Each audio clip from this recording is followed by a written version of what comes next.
ব্যবসা বাণিজ্য কি ভালোই চলতেছে? শুনলাম ইলিশের দাম নাকি কমছে। হ ভাই, আগে এই মাছটা 6,000 টাকা কেজি বেচতাম, এখন 1500-1600 টাকা কেজি বেশি। হ্যাঁ, তাহলে তো বেচা কিনা ভালোই। জি ভাই। ইলিশ মাছের দাম যেহেতু কমছে তাহলে তো ব্যবসা খুব ভালোই হইব। আচ্ছা হুনো, ভাইয়ের শ্বশুর বাড়ি থেকে লোকজন আইছে, ভালো দেখে 4 পিস ইলিশ মাছ ব্যাগে তাড়াতাড়ি ভরে দাও।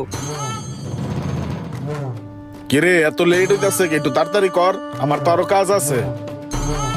ভাই এখানে গন্ধ, আপনি একটা কাম করেন, ওই সামনে যান, আমি আপনার মাছ লিয়ে যেতেছি, ঠিক আছে? ওই কোরাল ওটা ভালো হইব? হ্যাঁ ভালো হইব। তাহলে একটা কাজ কর, ওটাও ভরে দে, আমার মায়ের কোরাল খাইতে চাইছে।